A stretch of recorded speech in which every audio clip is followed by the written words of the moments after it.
యెహోవా ఏర్పాటు చేసిన దినము, ఈరోజు సంతోషించాలా, ఉత్సాహంగా ఉండాలా అని వాక్యంలో రాయబడింది. కానీ మేలు ఎవరి జీవితంలో అయితే జరుగుతుందో వాళ్ళు మాత్రమే సంతోషంగా ఉంటారు, దేవుణ్ణి ఘనపరుస్తూ ఉంటారు.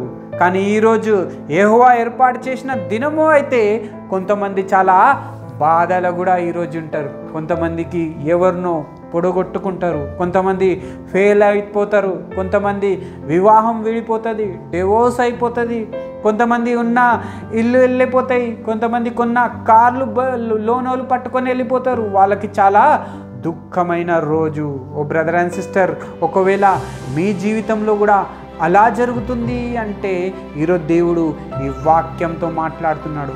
ఒకవేళ నువ్వు రక్షణ పొందినావా, దేవుని నమ్ముకున్నావా, బాప్తిజం తీసుకున్నావా, సంఘానికి వస్తున్నావా, సేవ చేస్తున్నావా, అయినను నీ జీవితంలో ఇలాంటి దుఃఖమైన పరిస్థితి జరుగుతుంది అంటే భయపడొద్దు, బాధపడొద్దు.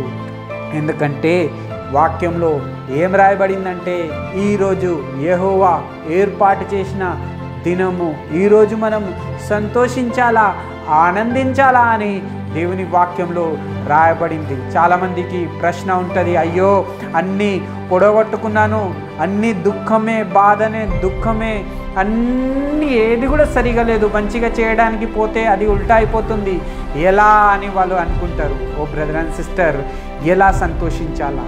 అదే దేవుని పిల్లలకి ఉన్న లక్షణాలు, వేరే పిల్లలకు ఉన్న లక్షణాలు. దేవుణ్ణి నమ్ముకుంటే దేవుని బిడ్డలు అయితే వాళ్ళు ప్రభునందు ఆనందంని వెతుక్కుంటారు. కానీ దేవుడు లేనోళ్ళు, వాక్యమే లేనోళ్ళు, ప్రార్థనే లేనోళ్ళు, సంఘమే లేనోళ్ళకి మాత్రము చాలా కష్టమైన పరిస్థితి. వాళ్ళ దుఃఖంలో, బాధల్లో వెళ్ళిపోతారు. ఎందుకంటే వాళ్ళ జీవితంలో ప్రార్థన ఉండదు. వాళ్ళు దుఃఖంలో ఎందుకు వెళ్ళిపోతారు అంటే వాక్యం చదువరు, చర్చికి పోరు, సంఘానికి రారు, సహవాసంలో ఉండరు, వాక్యం అనేది వాళ్ళ జీవితంలో లేదు. అందుకే దుఃఖము, బాధ ఎప్పుడైతే వాళ్ళ జీవితంలో వస్తుందో అప్పుడు వాళ్ళు చాలా కుంగిపోతూ ఉంటారు. ఈ దినము యెహోవా ఏర్పాటు చేసిన దినమే అని వాళ్ళు మర్చిపోతారు. మనము కొన్నిసార్లు దేవునికి ప్రశ్న వేస్తుంటాం, ఎందుకు దేవుడా నాకు ఈ దినం రానిచ్చినావు ప్రభువా, నేనేం తప్పు చేసినాను, నేను ఈరోజు ఇలా మొత్తం పొడగొట్టుకున్నాను అని. ఓ బ్రదర్ అండ్ సిస్టర్, ఈరోజు దేవుడు ఈ వాక్యంతో మనతో మాట్లాడుతున్నాడు. ఒక నిజమైన విశ్వాసి చేసే పని ఏంటంటే ప్రతిరోజు దేవునందు ఉత్సాహించాలా, ప్రతిరోజు ప్రభునందు ఆనందించాలా, ప్రతిరోజు వాక్యంని మనం చదువుతూ ఉండాలా. దేవుడు మనతో మాట్లాడతాడు. ప్రతిరోజు మనము వాక్యం చదువుతూ అలా ప్రార్థన చేస్తూ ఉండాలా.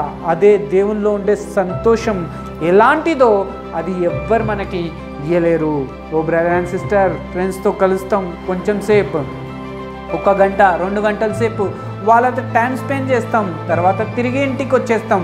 వాళ్ళతో ఉన్నంతసేపు చాలా హాయిగా అనిపిస్తుంది. ఇంటికి వచ్చిన తర్వాత మళ్ళీ బోర్ కొడుతూ ఉంటుంది, అనిపిస్తుంది ఎప్పుడు తెల్లారుతుందో, మళ్ళీ నేను ఎప్పుడు దోస్తుల దగ్గరికి వెళ్తాను అని వాళ్ళు ఆ సంతోషాన్ని అక్కడ వెతుక్కుంటారు. మనకెవరై మనిషి సంతోషం ఇస్తారు వాళ్ళతో మనం టైంని స్పెండ్ చేద్దాం అనుకుంటాం, వాళ్ళకే ఇద్దాం అనుకుంటాం మనం టైం. కానీ వాళ్ళు ఉండేది కొన్ని క్షణం మాత్రమే వాళ్ళు మనతో ఉంటారు. కొంచెం సేపు, కానీ ఒక గంట 2 గంటల సేపే వాళ్ళు మనతో ఉంటారు, మనకు ఆ సంతోషాన్ని ఇస్తారు.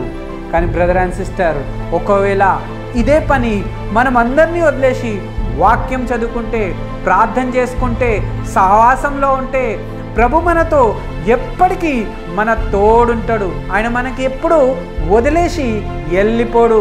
నీకొక్కరిని ఆయన వదిలేసి ఎక్కడికి వెళ్ళిపోడు. ఎందుకంటే మన యేసయ్య ఎప్పుడు మన తోడుంటాడు, మనతో మాట్లాడుతూ ఉంటాడు. అందుకే వాక్యంలో ఏం రాయబడిందంటే ఇది యెహోవా ఏర్పాటు చేసిన రోజు, దినము. ఈరోజు మనం ఉత్సాహించి సంతోషించాలా. ఎందుకు ఉత్సాహించి సంతోషించాలా? దుఃఖంలో కానీ, బాధల్లో కానీ, సుఖంలో. ఎందుకంటే ఇది దేవుని పిల్లలకి ఏర్పాటు చేసిన దినము. ఇది దేవుడే నీ కోసం, నా కోసం ఈ దినంని నిర్ణయం చేసిండు. ఈ దినం నీకు నాకు దేవుడే మనకి ఇచ్చిండు. అందుకే పరిస్థితి ఎలాంటిదైనా ఉండని కానీ మనము మన దేవుని నందు ఉత్సాహించి సంతోషించాలా. కష్టంలో ఉన్నామా, దేవునందు సంతోషించాలా. బాధలో ఉన్నామా, ప్రభునందు సంతోషించాలా. కష్టంలో అన్ని లోన్ల పాలైపోయినామా, ప్రభునందు సంతోషించాలా. ఎందుకంటే ఈరోజు యెహోవా ఏర్పాటు చేసిన దినము. దేవుని పిల్లలకి దేవుని వాక్యంలో ఏం రాయబడిందంటే ఈరోజు మనం ఉత్సాహించి సంతోషించాలా. ఎందుకంటే ఇది దేవుడు ఏర్పాటు చేసిన దినము అని. ఓ బ్రదర్ అండ్ సిస్టర్,